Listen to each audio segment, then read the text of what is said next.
Los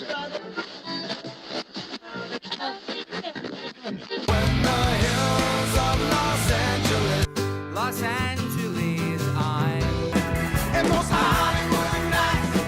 She goes to California, oh, California. What you say about Los Angeles? LA got the people saying,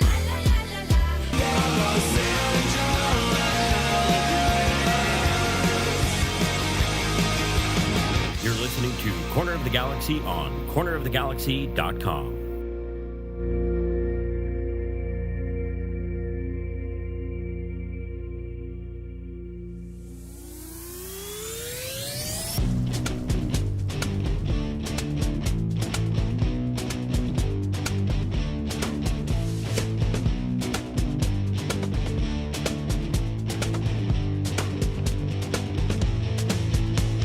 Welcome to Corner of the Galaxy, the show that talks 100% LA Galaxy soccer. We're glad you could join us.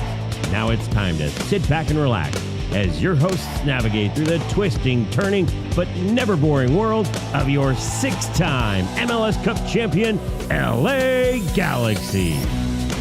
Hello, everybody, and welcome to Corner of the Galaxy on cornerofthegalaxy.com. I'm your host, Josh Guesman, coming to you on a Thursday, January 23rd. Buckle up, boys and girls. The preseason is upon us. Camp has started. Trades are are happening. Players are being acquired, and Coachella Valley Invitational is just around the corner. We got a bunch of news for you, including acquisitions, departures, all that fun stuff, and where you can catch Corner of the Galaxy live coming up here in just a few short weeks. All right, so a lot to get to, a lot to talk about. In order to help me do that, we're glad to have him back in this corner of our galaxy. It's Eric, the Portuguese Hammer Vieira. Eric, how you doing, bud? Doing fantastic. You know, survived another deep freeze. Yes. So I don't know, what is this? There's deep freezes all over the country. There's snowing in Florida. You know, what's the weather like over there? Talk to me about the 70-degree weather. It was like 78 today because we had Santa Ana's blowing and all that fun stuff. The fires have been the Panda right on the edge of an evacuation zone. I was watching Mr. Magic Mountain himself. Yeah. I was watching them. We have now downloaded. I don't know. See, you're not on this side of the world anymore, but I think everybody in LA has the Watch Duty app now. And Watch Duty shows you where all the fires are, and it's a wonderful app. You can click in to see information. It shows you evacuations. And by the way, couldn't recommend it more. Watch Duty if you were anywhere in Southern California where there's fires around. So I get to check that like all the time, but you can put notifications on. So I had notifications on for the fire near the Hughes fire, which was near Kevin's house. Everything seemed fine. He seemed to, and the firefighters did an amazing job last night stopping that fire from coming down, and I think burning the city of Castaic and Santa Clarita and Valencia and you know all those places that I think are right there. So I saw they closed the Grapevine. Whenever that happens, that's never a good sign. Well, I mean the Grapevine closes anytime like moisture is in any type of form, but no, nonetheless, everything was good. So yeah, we're hanging in there. No deep freezes, although it's supposed to be very, very cold. We're supposed to get rain, which we have. It's this thing. The San Diego National Weather Service on X put out there like we're experiencing something very unusual. Apparently, water droplets get so heavy in the air sometimes they fall. Right, and I had to read it like 5 times, and I'm like, oh wait, they're okay. Talking about rain. They're talking about rain. I get it. Talking about rain. Yeah, just some rain, just big gulps, huh? And so yeah, that was the type of thing. So we're supposed to get rain this weekend. So hopefully we avoid any disasters with that too, because it's not just good because we need rain. It's also bad because of all the fire areas and the debris flows and all that sort of stuff. So yeah, normal stuff. Good times. So Maya Yoshida back, Mark Delgado gone. We haven't officially, we can say officially Mark Delgado gone now because we were right on the edge of it, and Kevin, by the way, had it nailed it out, said that he was going to go to LAFC and got that one correct. The official update on that is the LA Galaxy received $400,000 in general allocation money. That's $200,000 in 2025. And $200,000 in 2026 in exchange for midfielder Mark Delgado, who goes to LAFC. Just up the freeway, changes. I know the first that makes it sting. That makes it sting so much more. that's the, I mean, that if everybody really wants to know what the crux of most of the complaints are, it's probably that one. That he goes to LAFC, that he goes to a rival, all that stuff. He is expected to sign a 3-year extension, basically, that will keep him there for the next 4 years. You're talking about this was his biggest contract. This is going to be the one that was going to make it the biggest contract. His salary for this year, I'm told, is around $935,000. So up from what it was whenever we last looked at it last year. So it was even more of a cap hit. And with the $200,000 the LA Galaxy get in 2025, plus his cap space being relieved, basically the Galaxy netted $1.1 million.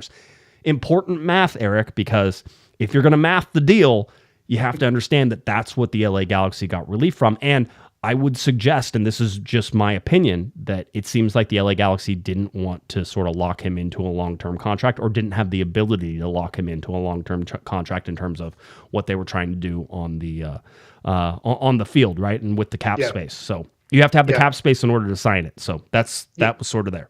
Yeah, that's the part we were talking about a little bit before the mics went live here. Just $400,000 over the course of 2 seasons does seem a little bit light for considering what Mark Delgado brought to the team over his seasons with the Galaxy. And so that's the part where it feels like, did they get a lot out of it? But then when you look at it, things all considered in terms of how much it saves them in the cap and where you're going to be able to make up that difference with value with other players you bring in. The tough thing about this, I explained it, in via text earlier, that this feels like a removing of the Jenga block.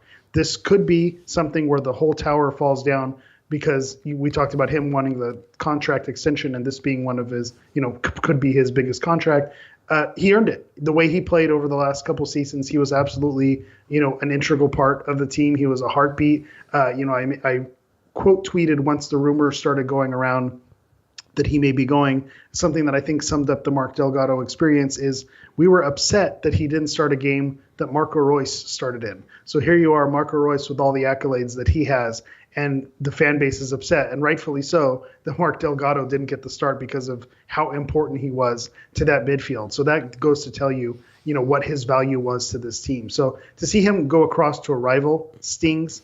We talk about it all the time, the giving up on a guy a year too early as opposed to a year too late, given to where he is his career. Maybe on a 3-year extension, you do end up, with some things down the line that can happen in just, Father Time being undefeated, that things can go wrong. And so maybe it is going to sting this season and maybe next season, but on that 3rd season is where you maybe feel good that you're not going to be hampered down for it. So I can logically explain all those things and why it's okay. But from the emotional connection that we just had with this 2024 team and having Delgado come into the team when he initially came and, him kind of being a Vanny guy and us saying, well, what is it that Vanny sees in Mark Delgado from the outside looking in, people who weren't familiar with this game, and then watching him play and saying, oh, okay, now I get it. Now I know what Vanny sees. Now we're seeing it. And he became kind of one of those kind of undercover fan favorites. He's not the flashy, Ricky Puig. He's not going to score the goals like Dejan Joveljic. But if you're watching the game, Mark Delgado is someone who is invaluable to this team. So that stings, but we don't know if this Jenga block is the tower is going to fall down, or if it's going to be one where you remove it and everything turns out to be okay. This is one of those moves where we won't know how impactful it is until, middle of May, June, when they're in it and you realize, okay, they're missing some ingredients here. But if they're able to replace things like they did last season, then maybe we have to give them the benefit of the doubt and trust it. So I don't like it. We don't like the way it feels. We don't like the way it looks with the crosstown rivals. But logically, I could see where they're going with it. And now we're just going to have to wait and see where are those replacements that come in that make up the difference. Yeah, remember, this is MLS being brutal in all the ways that it can be, which is, you don't get to keep the team together whenever you really win. And the LA Galaxy had everything lined up for them last year. Greg Vanny asked about Mark Delgado and said, did you get to tell him and all this stuff? And Greg had a pretty good response. So I'll play that. But by the way, any audio I play from today, the LA Galaxy held their first press conference for 2025. Let's see. In total, we heard from Will Kuntz, Maya Yoshida, Sean Davis, Greg Vanny, Marco Reus, and Joseph Paintsel. So a pretty impressive list of guys. And I listened to all those guys talk today.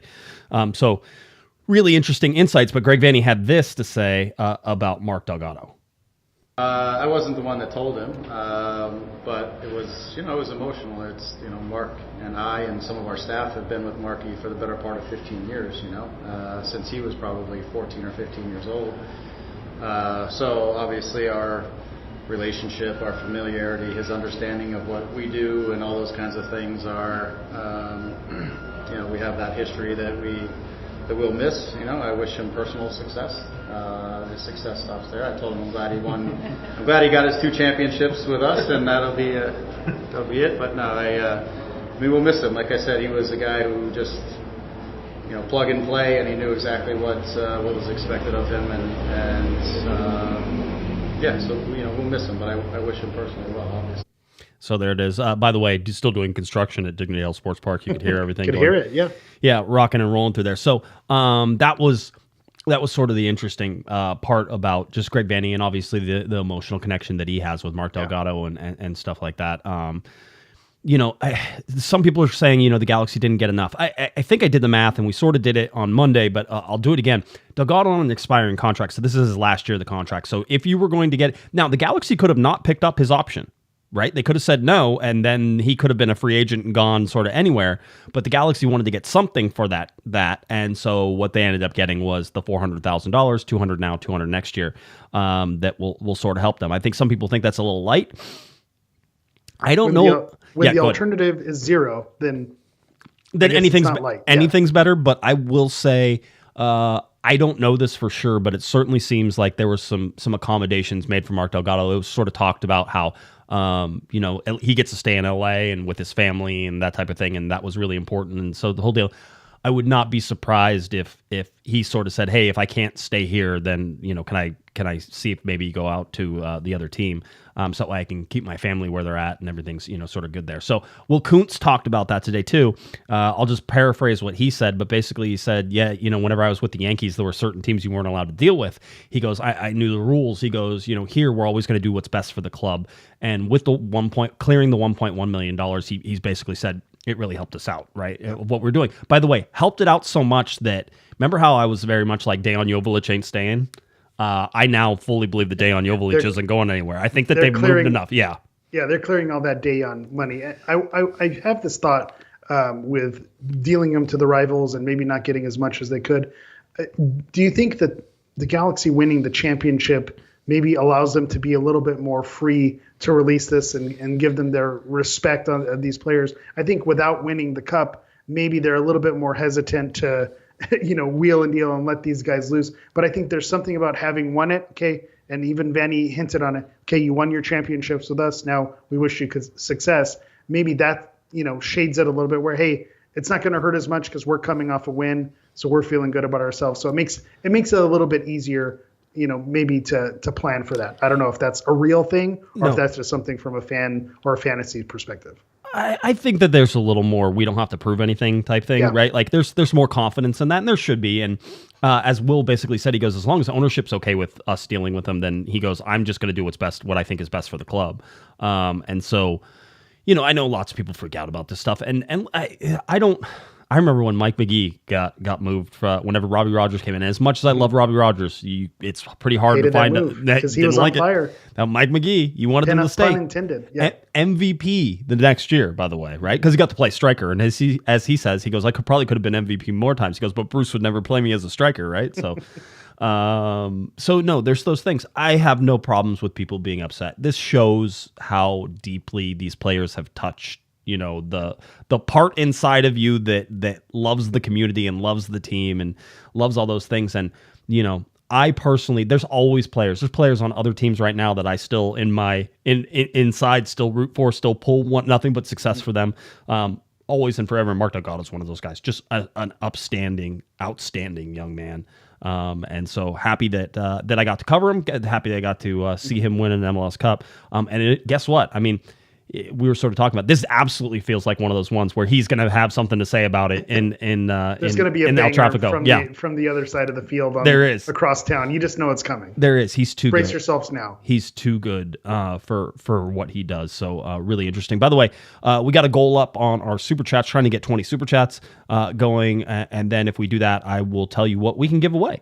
And I'll tell you what's giveaways. I have a giveaway. A giveaway. It's a good giveaway too. So I definitely want to do that. But Max has a $5 super chat to start everything off. He says, "Do we have any news about a new number 9 coming in to back up Dayon, or are we still looking to run with Barry and a backup 9 by committee again this year?"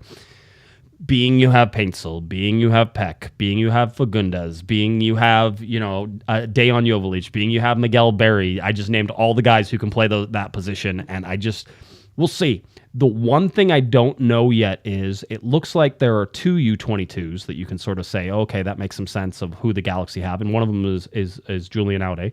Julian Aude, I always got to say it right. Julian Aude, is one of the U22s. The other one looks like it's going to be Lucas Sanabria, and we'll talk about that here in a second. So that's the second. I don't know who the third is. That's the only question mark I have. I don't know if there's going to be a winger U22. I don't know, but remember the U22 slot costs very little against the cap, $150,000 to $200,000 against the cap, depending on the age, and you get to basically spend unlimited acquisition funds on that. That could be something where you look as a number 9 that could back up, or somebody that could play winger and play that. Again, you might just throw everybody into the forward slot again and shake them up and spin them around. But that is where I'm sort of at.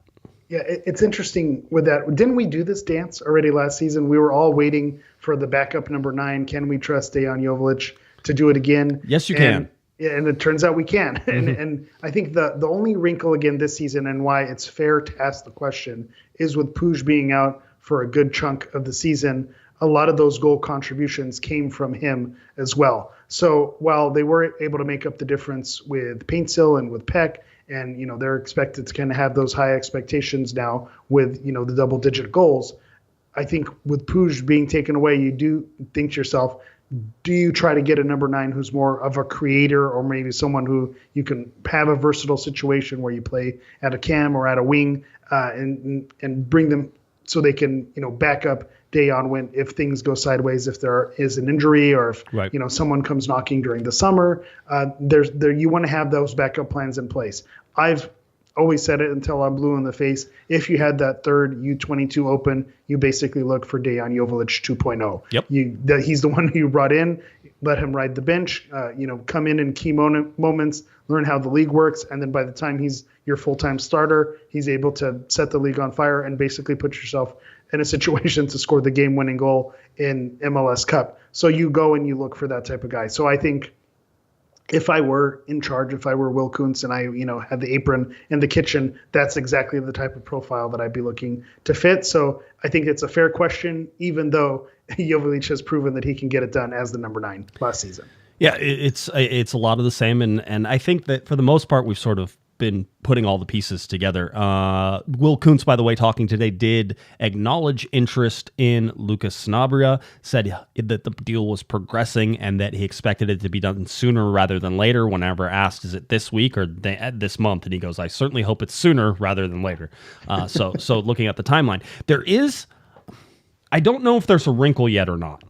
In that, and I've asked for clarification, but I doubt I will get it before we're done tonight. But Orlando City was dealing with Nacional on a player that was possibly going to go to Nacional, possibly as the replacement for Sanabria. If Sanabria came in, and apparently that deal's gone through. Deal has fell through, and Orlando City's now going to keep the player. Here, I'll bring it up.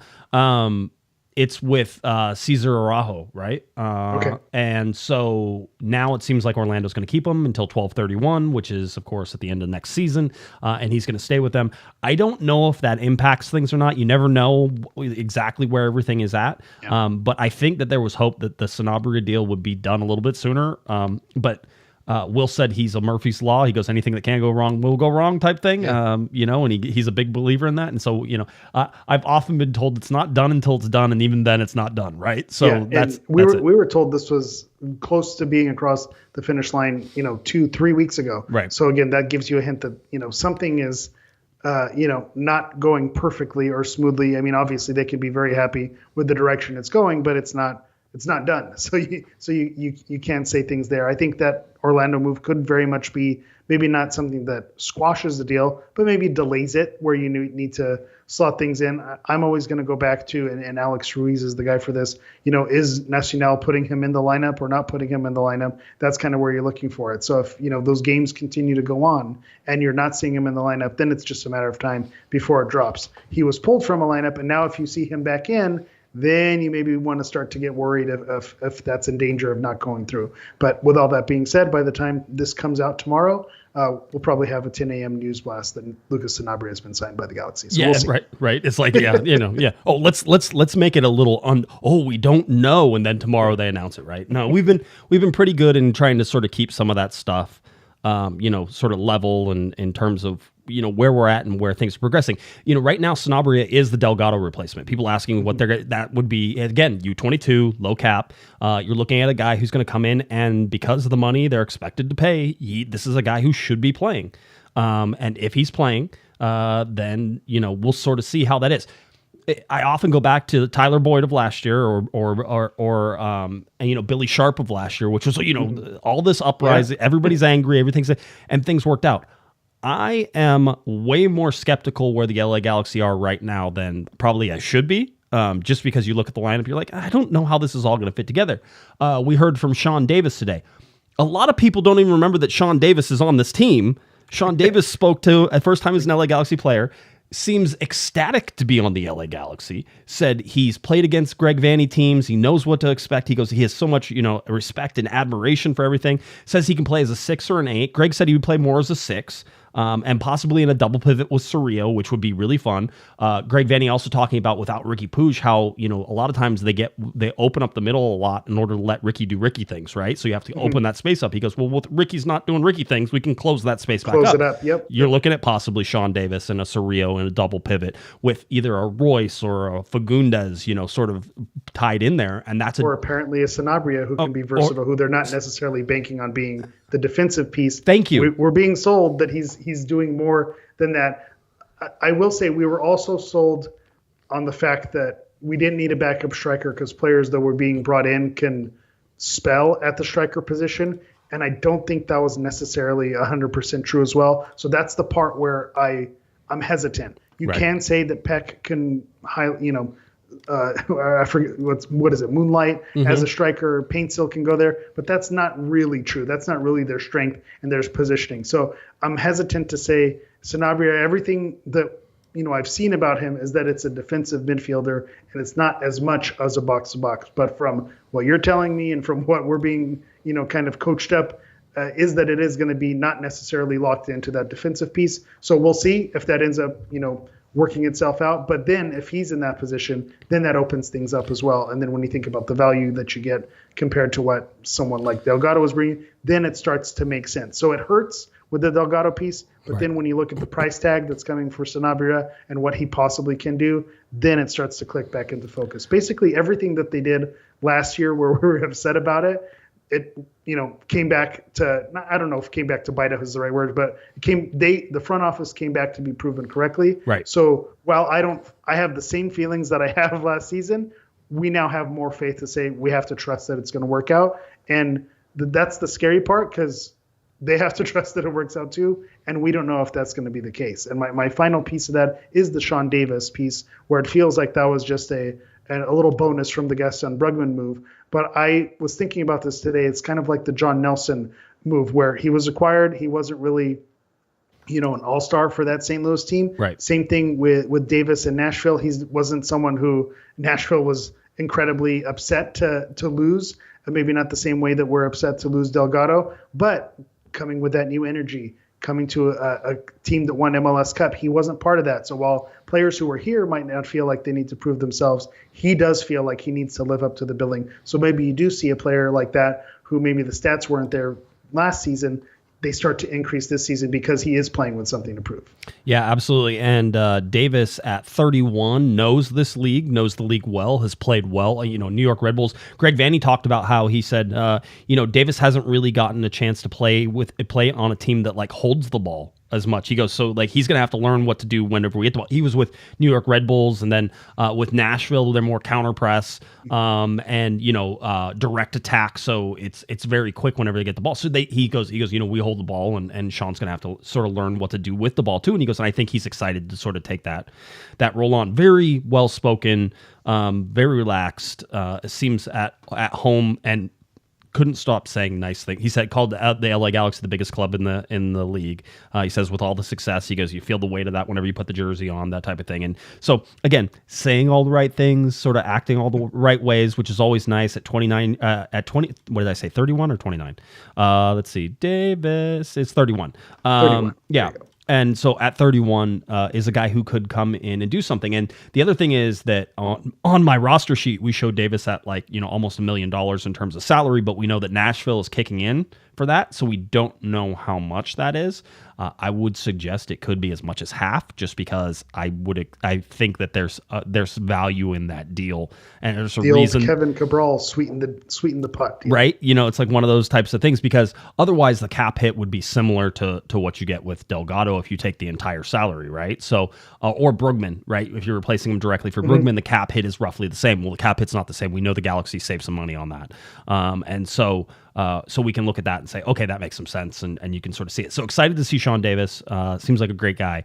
Want to see how he sort of fits in and plays. Again, they talked about Edwin Cerrillo. Greg Vandy talked about moving Cerrillo forward a little bit more and letting him be more of an attacking player. That's tasty. And he's like, I like that. He goes, Edwin can be sort of a more box to box. But again, we talked about Sanabria, who they 100%, and they even I think Will Kuntz talked about a little bit about him talking about that box to box more than just a DM.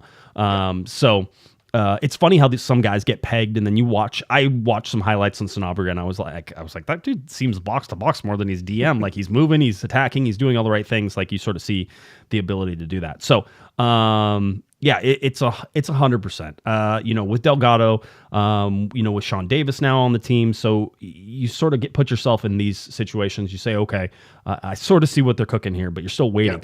Yeah. One of the things we talked about was the 4 goalkeepers as well, right? 4 goalkeepers. We had. I was talking about last week. Are you going to lean on a Brady Scott? And then what goes and happens? They sign their 4th goalkeeper. Shout out to, I believe it was I Got Jams. First one in the chat says, please don't sell us.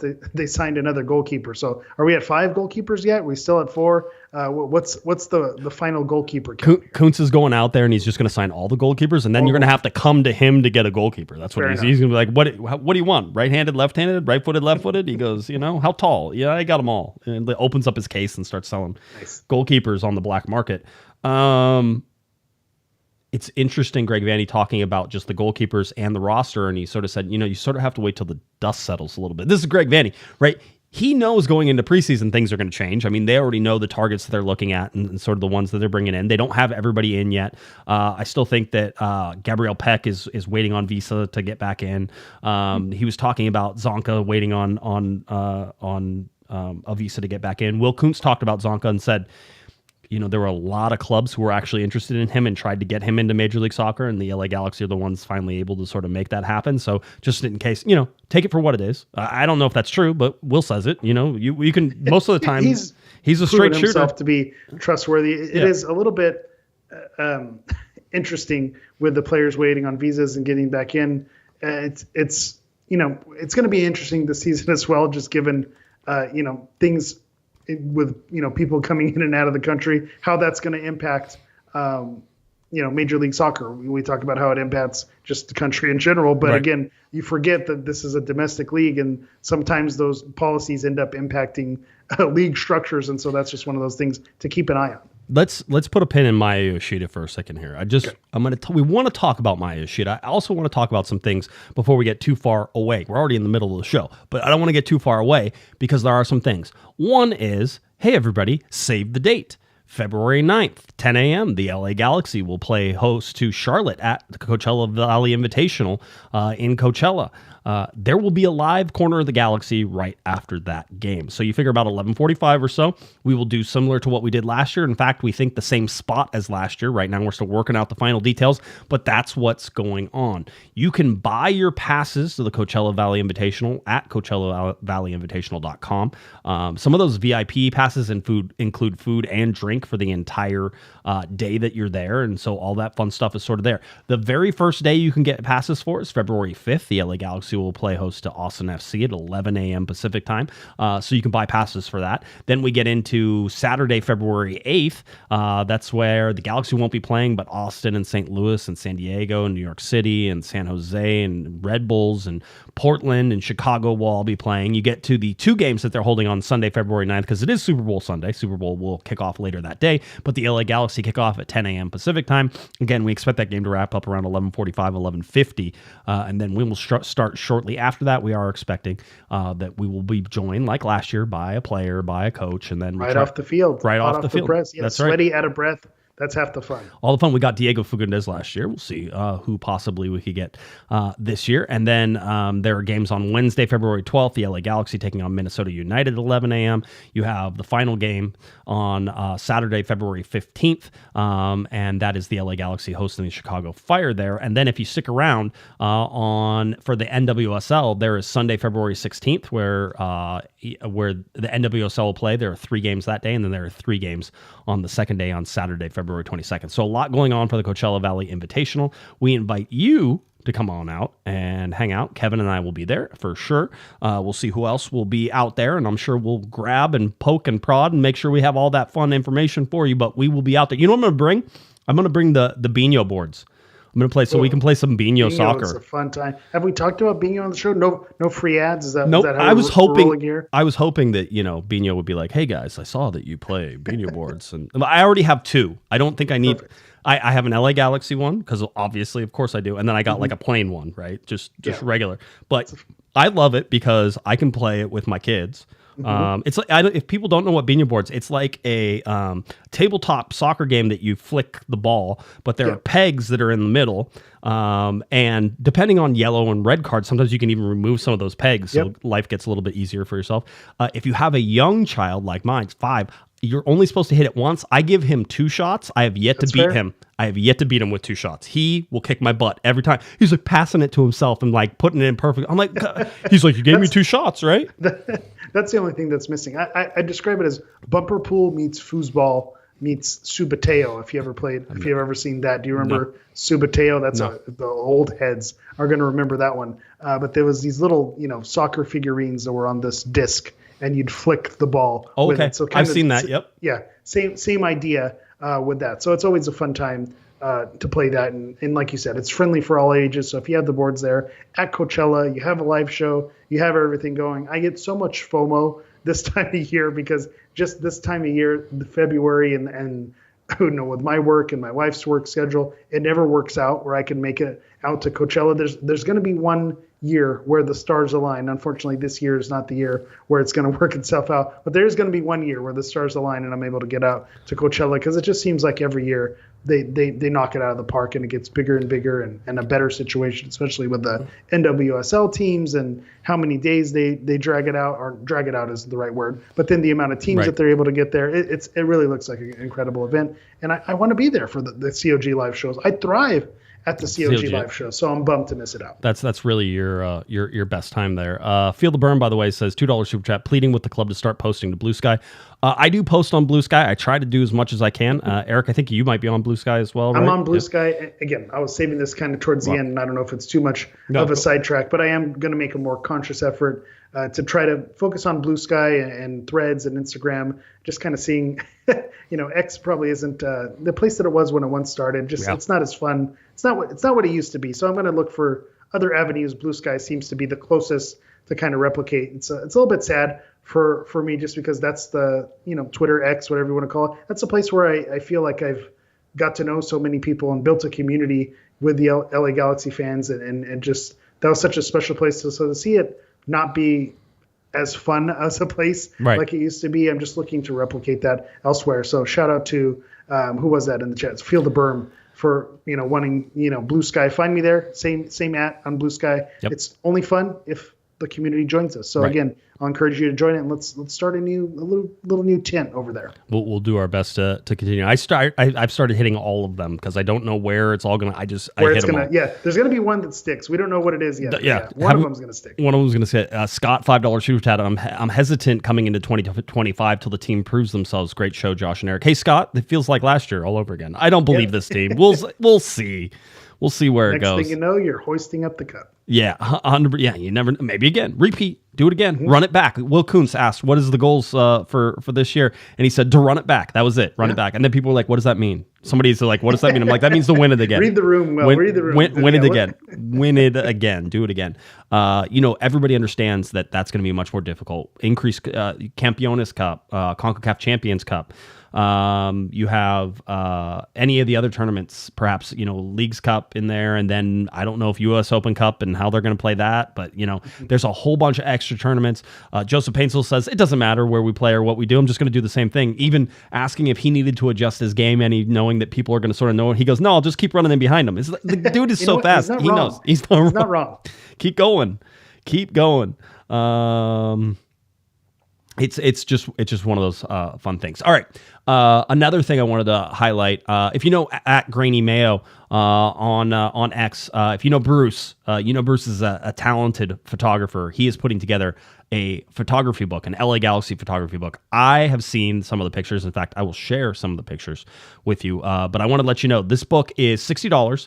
It's 8.5 by 11 hardcover, and it's printed on 100-pound gloss paper. 121 pages, not surprisingly, 121 pages, 165 total photos in there. And Bruce is putting this out. I don't know of any other, and I'll say this. I don't mean this like to denigrate anything, but I don't know if there has ever been a coffee table book for LA Galaxy fans, and this is like the definitive LA Galaxy coffee table book. So Bruce is amazing. His art is amazing. If you want to support things like this is the way to do it. You have an independent guy who's out here who's taken some amazing photos, who does amazing work, who is as LA Galaxy as they get. Seems like an absolute gem of a person as well, just from all my interactions online with him. And I think I've met him in person a couple times. Just amazingness whenever you look at that. And this is what he's doing. So if you go at Grainy Mayo, you can find the link to his pre-sale. Please go do that. Please support him and help this book, sort of find a place in your lives and make sure that something like this happens again. That's the real big thing. Yeah, I love it. And you hit the nail right on the head that when it comes to having something to display, in your home on a coffee table, this is kind of the perfect thing to do it, with all the photographs that are in it. And going back to it's kind of worked out perfectly with Field Verb's comment about, posting on Blue Sky and the community online. Bruce is someone who I met through, pro clubs. And so how often do you get to say, we're told, growing up, don't talk to strangers, don't meet up with people online. But Bruce is someone who I've played Frisbee golf with, met up with him at games. I meet up with him and Tina whenever I'm in town at the game. I make sure I visit with them at the tailgate. So that's just, the type of community that builds, and everything that my interactions with him have all been positive. And just, he is, when you talk about someone who bleeds the club and is entrenched in ACB and is part of that community and is able to capture what the supporter culture is, Bruce is going to be your guy. So I'm excited for the book. I've already ordered it before I knew we were even going to be pumping it up on tonight's show. So I saw that we were going to be covering that, and it made me even more excited to pump it out. So we're all about supporting your local community, supporting your local artists, and this is going to be a way to do that. I think it's well worth it, especially when you look at the quality that this book is going to be. So I'm excited for it. You're seeing the pictures scroll through, and I just wish Bruce continued success, and this could be something that hopefully becomes a trend year after year. Maybe we don't have to wait 10 years or 5 years between and winning MLS Cups for this to be a thing. Maybe it could be like a yearly yearbook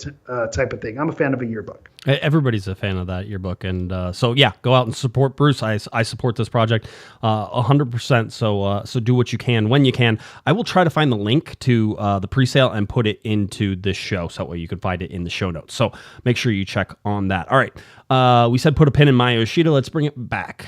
I have to be honest. LA Galaxy signed Maya Yoshida. We talked about that on Monday. It is for less money. The reason we know it's for less money is because Maya Yoshida came out basically today, and whenever they said, hey, Maya, does it feel good to be back, the whole deal? And he goes, yeah, but it's for less money. I will say this, and this, maybe it was just the tone, maybe it was just weird, maybe it was just awkwardness, maybe it could have been a whole bunch of things. I have never heard Maya Yoshida this negative, not even after a loss or anything else.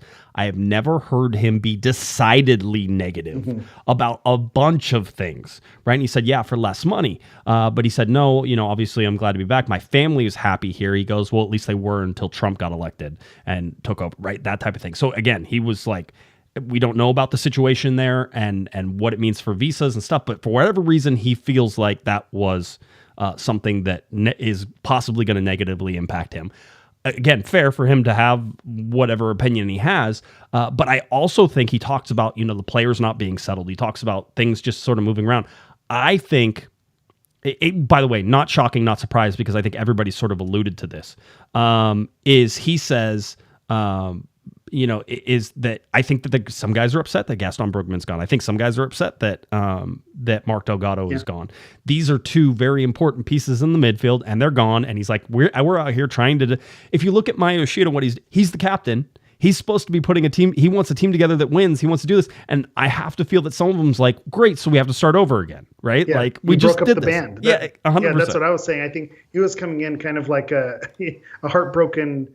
Heartbroken ex. Someone came in and stole my girl type of thing. And so you're right that it is out of character for Maya, because every time that he did speak, he did have this, stoic personality to him, very, serious and all business. And it didn't seem like, there's always, I wouldn't say putting a positive spin, but it always seemed, very professional. And that's not to, critique him too much, but it's maybe not the most professional thing if your opening remark is, oh yeah, for less money, or it seems a little bit under his breath. He does have, if we do want to do devil's advocate, he does have a sense of humor to him, and maybe it's a little bit more dry. So maybe it was done more of a tongue in cheek, and he knows that the Galaxy got the hometown discount because he relocated his family. Right. We talked about that, so he knows that the Galaxy had the leverage. So maybe it's just a little wink and a nod. Yeah, you got me. I'm here, but you brought me back for less money, and then you took away all my friends. So again, maybe this is part of the process that he needs to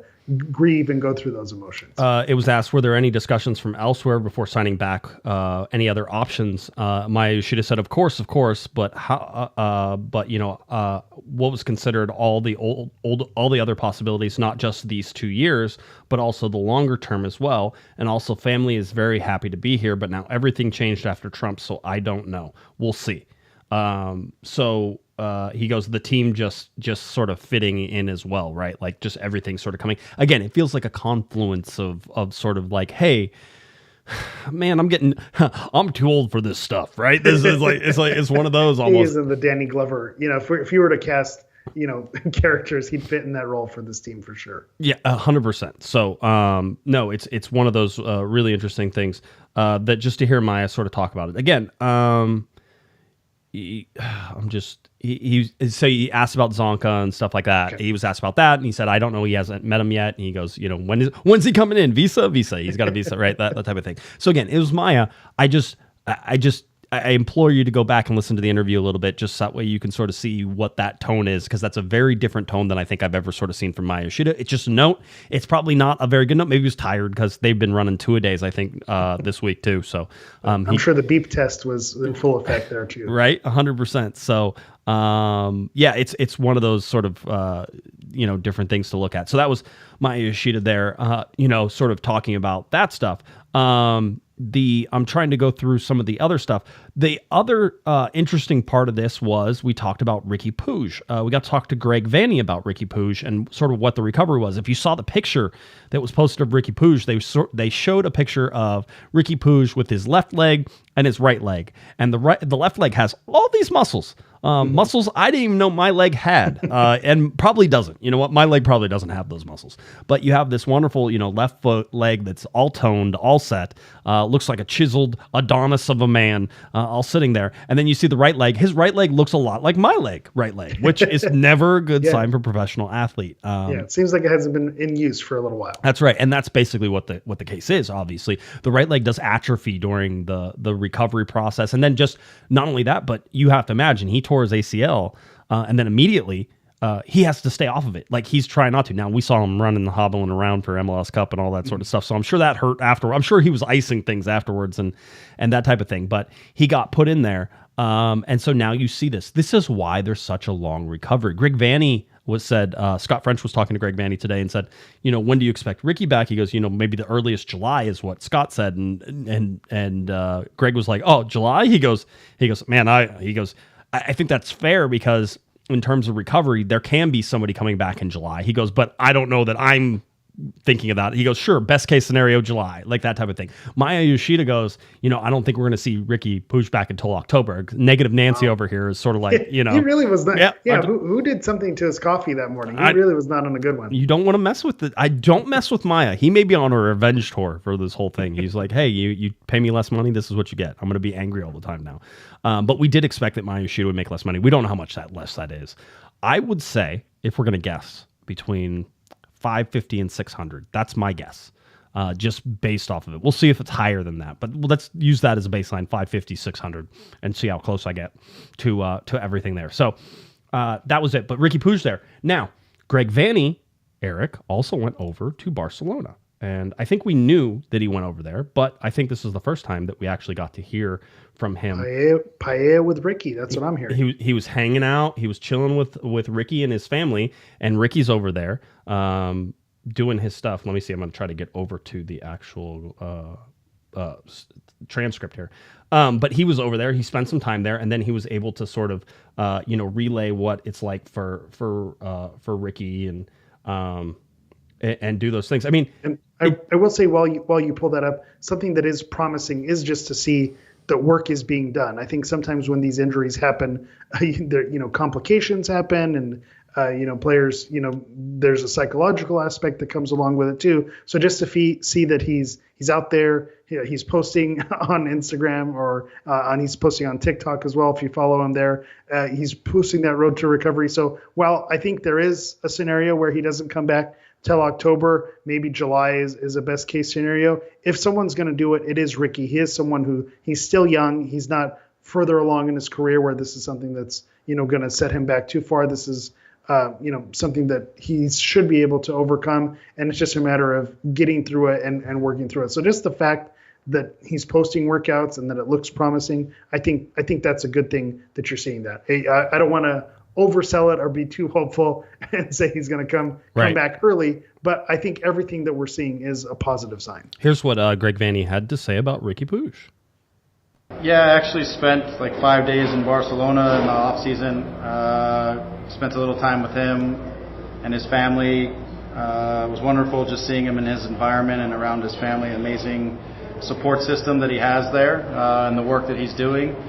Every day he's feeling better. He's getting more mobility. He's putting in the work. I mean, he knows what's in front of him in terms of getting healthy and getting himself back into fitness and form and health and all that kind of stuff.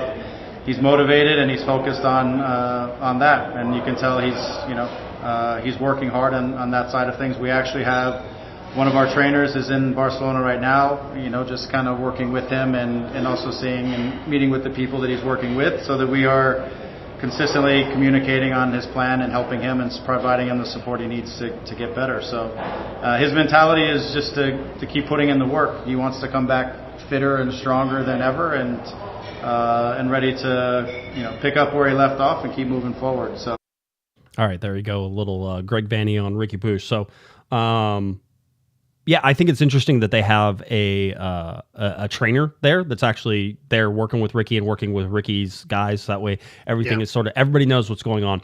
He says eventually he'll come back, right? So because I did do a double take because I did think, well, is he back? Is he back in LA? And all the players are back and reporting, so it just made you do the same. But then it snaps into focus that he is getting his treatment, in Barcelona. One of the things that we, of course, have to talk about is some other signings that happened today.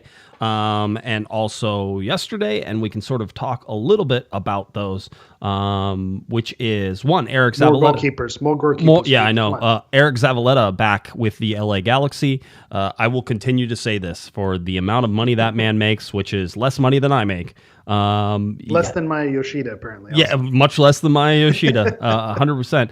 Eric Zavaleta is back on the team.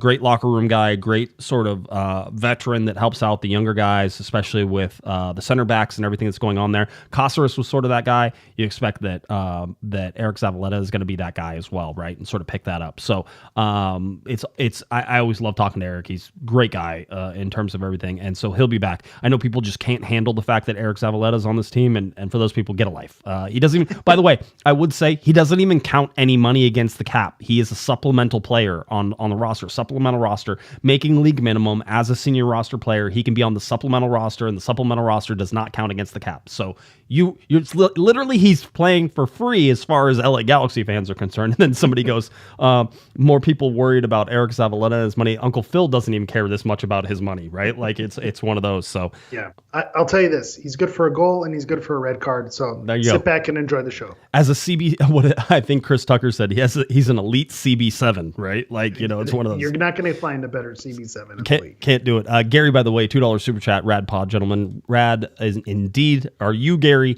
And again, you're Gary. His third super chat. It's his 50th third super chat. It's his third super chat. Yes, 100%. Raphael, by the way, $10 super chat. Always look forward to this podcast. Go Galaxy. We appreciate that. Thank you for that. Always great to get you guys. If you guys got more questions, go ahead and head them this way. We'll go ahead and try to get through that. So Eric Zavaleta was one of those that came in. Eric Zavaleta signs a 1-year deal. So 1 year, no options, good through the end of the 2025 season. So pretty easy on that one. We have another signing, LA Galaxy 2 to Ventura County FC to LA Galaxy now, senior team. And that's Asel Asenge.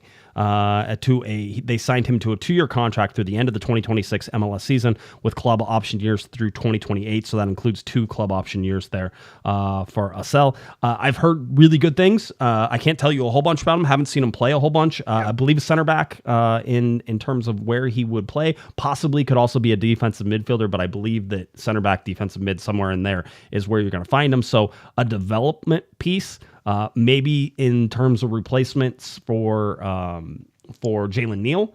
I was going to say, you beat me to it. Yeah, this feels very much like a Jalen Neal-esque replacement. Someone coming from the reserve team, coming in, not expected to start right away, sit back and learn, someone who they see with potential. So I think you're right in line with it being a Jalen Neal-ish replacement. Yeah, ish, right? Like, I don't know the upside, but we will certainly see. But we've been talking, the LA Galaxy have been talking about him and sort of talking him up. Greg Vanny talked a little bit about him as well. Another really interesting one that came across, and this is where it's like, hey, are the LA Galaxy finding value in places? And this might be one. Tom Bogert reporting, and you had Greg Vanny talking about Elijah. I think it's Winder. It could be Winder, and I didn't look up pronunciation just to start. But Winder's 21, made 84 appearances with Louisville, a perennial power in the USL, according to Tom Bogert. I actually got unsolicited a DM from somebody who's at St. Louis. And St. Louis Louisville. Louisville. And Matt wrote in and he goes, hey, Elijah is as good a signing as you can poach from the USL. He's a workhorse in the middle of the field and a true box-to-box guy. He's one of the primary contributors to Lou City smashing the championship and running away with the Shield with a record 76 points. He strikes me as the poor man's Delgado replacement. We have a Delgado at home, but should be a very dangerous weapon off the bench. Great depth piece with nothing but upswing potential. Somebody said, oh, is this a U22 signing? I would highly doubt it, right? Because basically, I think that they could probably pay him pretty much towards the league minimum and get this player in. Greg Vanney said that he was into camp and training as well. So Elijah in there as well. Somebody I can't wait to see. Again, it seems like a lot of upside, plays in the center of the park, that type of thing. Yeah, that's a glowing recommendation from that message that you got there. I'm actually, when I saw this move, I'm surprised this doesn't happen more often around the league. There's talent in USL, and it's just a matter of them being in the right system to unlock it. So the fact that the Galaxy coming off an MLS Cup win are the ones that go and poach a USL midfielder to bring in, it is an interesting dynamic. But I think the message that you got was right on. It's a depth piece with nothing but upside to it. So again, it's just a matter of can you cash in on this and maybe you get tons of value and you find a little diamond in the rough, or if it doesn't work out, it ends up being I was trying to think of the name. What was the German forward that we had, a couple seasons ago? Was it Gordon something, or I forget what it was. Anyway, he played a couple games and then disappeared. And it's like, okay, well, that could have been something, turned out to be nothing, no harm, no foul. So again, the chat's going to help me out with that player they will. That we had in the dark years, post Zlatan. I have blocked those out, so don't worry about that. No, it is all about the upside, right? Just the fact the LA Galaxy are saying, hey, this kid, by the way, destroyed USL, so now can you come up and can you make it into play with the big boys, right? Let's see how you do. Let's see how it goes. That type of thing. But again, depth pieces in there. So Wonder seems like a really interesting, and we'll even learn how to say his last name and everything. I mean, it's going to be maybe he doesn't know how to say his last name. We get a whole Ryan Revolution thing all over again. That's the stuff I'm excited about. Revelison. I love it. That's one of my favorite things. The Ryan Revelison saga. Dude said his name wrong. I can't help it. I get it, and I defended him for it because I totally know how that happened. Like I've said stupid things when the camera's on. I mean, you guys know I'm on here all the time. So I just love the progression that we're sort of seeing here. Sanabria looks like there's one in there. I was told there was another midfield piece. Perhaps the LA Galaxy will go after. I don't know if Winder is that piece. I don't know how that falls out. I have to figure that out. The one thing I will say is I talked about Sanabria coming in and saying maybe the Orlando City deal causes problems for that thing. I do have an update on that. It doesn't seem likely that it will cause problems, right? So that's sort of the general feeling around that. I think the Sanabria deal still gets done, but we'll see. Not across the line. I think the fact that Will Kuntz was able to say his name and say that we really like him and say where he's playing sort of indicates that that's probably pretty far down the road. Yeah, he's not making that statement if it's not at least close. I very rarely do they comment on players without it being, a real thing. Shout out to Feel the Berm in the chat. I knew Gordon Wild. Gordon Wild. Who amongst us does not remember the Gordon Wild era? Long, gone but not forgotten. You threw me with like the German thing. And by the way, I think correct. Yeah, he didn't come across. He didn't give German energy. Yeah, I didn't feel the German vibe from him. I'm like that. No, that's not how it works. Interesting how all that plays out. I thought another thing. And by the way, if you're not following Tom Bogert, just what he's been putting out lately is just fire. This is going to be the Blue Sky pump up show. I actually replied to Tom Bogert today because I haven't fully migrated over to Blue Sky, so I'm not following tons of people. He is one of the people that I follow. Obviously. So one of the things that I see whenever I log into Blue Sky, it's just Tom Bogert, new signing, Tom Bogert, new signing, yeah. And it's just nonstop. I was like, I need to start following some new people, so it's just not Tom Bogert all day long. I hope the mustache is back out of Coachella because I'd love to have him on the podcast again. So apparently there's a little man bun situation as well from some video I've seen. So he's perfecting his look. And why the heck not? You have that much swagger. Why not? Go with the Magnum PI mustache and then, a little man bun in the back.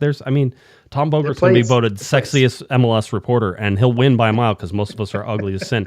I wanted to say, MLS designated players, which clubs got the most out of their stars in 2024? Do you remember how we were constantly harping on the fact that if you get a lot out of your designated players, that you're probably going to be pretty good? I would just like to just guess where the LA Galaxy landed in terms of getting the most out of their players. By the way, if it took you longer than a half a second to say first place in all categories, then you weren't watching last year. This was actually compiled team by team. This is the LA Galaxy on the top, where they had 7,560 minutes from their designated players, which was first in Major League Soccer. They got 44 goals out of their designated players, which was first in Major League Soccer. And they got 26 primary assists. They only counted primaries in this. 26 primary assists. As they should, by the way. Yeah, but I know. The hockey assist is... It isn't... Excuse me, and it isn't. First in Major League Soccer. Just to put that in perspective, their opponents in MLS Cup, New York Red Bulls, they finished 23rd in terms of minutes. They finished 13th in terms of goals and 13th in terms of assists. They had a really good year, and you would say, but Josh, doesn't that just prove that you don't have to have... Go back and watch that MLS Cup and tell me that was a competitive game. Just try. Yeah. Tell me that you really thought for anything longer than about 20 minutes, the LA Galaxy weren't going to win that game. Go ahead. You could say it was a competitive game, but you also could say that you were never truly scared or worried. You knew that the Galaxy were going to figure it out one way or another. You knew it could have gotten close. There's the danger for them to threaten, but you knew the Galaxy after the opening of that game that they were going to figure out a way to close it out as well. By the way, $2 super chat from Lex. We appreciate that, Lex. Thank you very much. Shout out to Lex all over the chat. All over the chat, doing great things. That's what we like, our lively chat here and everything else. That's sort of where we sit with the LA Galaxy right now. A lot of players coming in, a lot of players going out. I think the out is probably done. Which means I get to revise my whole day on Joveljic is going somewhere, 75% chance. Just watching how everything is sort of pulled back. Not at this point in the season. Yep. By the way, Gary, $2 super chat, his third super chat again. This is third super chat. Yeah, this is he goes, this is for the Magnum PI reference. Higgins, absolutely. Who doesn't love a good Higgins shout out? Not Simpsons Higgins, but like the same? Is that a cross reference? Simpsons and Magnum PI? The Higginses are similar-ish? Not really, I guess, maybe, but they have the same name. That's about it. I'm gonna plead the fifth. I'm gonna not claim to have Magnum PI knowledge. I'm not gonna be stolen valor on my knowledge of Magnum PI here. All you need to know is Hawaiian shirts, mustache, I know and the helicopters. Look. I'm familiar with the look. And a Ferrari, right? And the whole deal. What a show that is still to this day. Holds up, by the way. If you ever catch a Magnum PI show, still good. 100%. That's where we sit. The one thing I'll say as we get to the end of the show, we will have a giveaway coming up. I will be giving away 2 VIP passes to Coachella. That's a good get. That's drinks included. Maybe I'll revise my. Maybe I will change my plans. You think you're going to get it now, huh? Hey, am I eligible? Employees not eligible? If all it takes is VIP passes to get you out, I'm pretty sure I can probably work that deal. That's all it takes. Just give me a reason. By the way, Nelson, $2 super chat. Your reminder to join the COG Discord. Just the COG Discord is one of my favorite places to be. Just some amazing people. Aaron, irregardless, $2 super chat. I'll be at the live show for the first time. Aaron, we can't wait to see you. Irregardless of you showing up, we're just going to use irregardless the entire show. So it is so much fun to go out to Coachella. I hope you guys will think about coming out and joining us. We'll play some bingo. I'll bury you. I'm just so good. I love it. Competitive bingo. It's on. We'll crown a COG bingo champ. That's what we need, a tournament. We need a tournament. Well, here's the whole thing. Hey, bingo, give us some bingo boards for a tournament. Like, we'll set it up at a bar. We'll do this thing the correct way. Done and done. I will say this, that I have yet to play a competitive game against anybody because I play against children. And you always have to manage the tiers, You got to be careful as well, though, because sometimes those small fingers come in handy. So, you don't discount, a child's bingo skill. I've heard that before. We'll see how that goes, but so we'll figure it out, but we're waiting for our primetime sponsorship from Bingo, really to kick that off. Anything else you got? No, I know Feel the Berm did, ask me to weigh in on the new kit this year. So I know we haven't done the official, everyone knows I'm the kit guy. I love a good jersey. I'm a fan. I'm a bit of a homer. Basically anything the Galaxy put out, I'm a fan of. Seeing where they're going with the sunset, this is one of those where I'm not going to call it a miss, but maybe it's not my favorite. Just if you've seen the leaks, it's kind of purplish, that purple. I'm not there yet. I'm not there yet. But happens to me every season that once you see it on the field, you start to make those connections.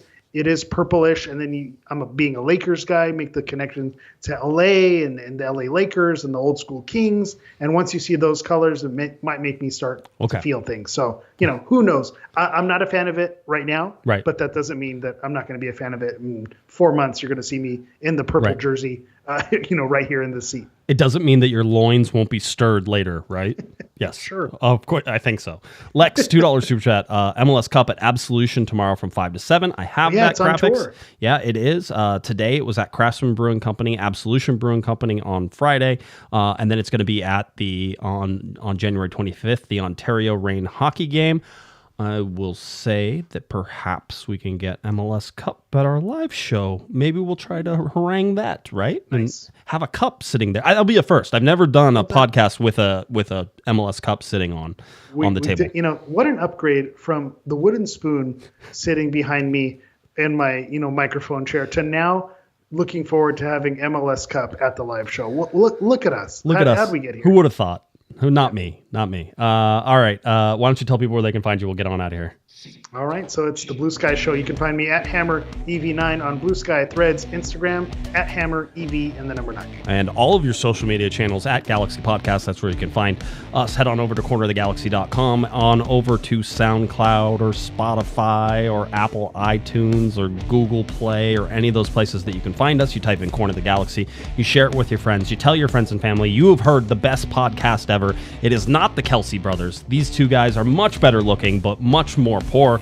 Send them on over to Corner of the Galaxy. All right, for I was going to say, the LA Galaxy. Mr. Travis Kelsey? I was going to screw it up. No, Kelsey, but whatever. No. The LA Galaxy getting ready to head out to Coachella Valley. We will, of course, be there on February 9th. We hope that you will join us. I'll have a lot more information about that and how you can win 2 VIP passes that day to the Coachella Valley Invitational. For Mr. Eric, the Portuguese Hammer Vieira, who's much better looking than either of the Kelsey brothers. I'm Josh Pato Guesman. You've been listening to our little Corner of the Galaxy. Have a great one, everybody. You've been listening to the Corner of the Galaxy podcast on cornerofthegalaxy.com. You can follow the show on Twitter and Instagram at Galaxy Podcast. And be sure to check out and subscribe to iTunes, Stitcher, and Facebook by searching for Corner of the Galaxy. We thank you for listening, and we ask that you be kind and courteous to your neighbors as you leave the podcast. We thank you for joining us and look forward to seeing you again. Until then, I'm Michael Araujo, and on behalf of the entire Corner of the Galaxy crew, goodbye.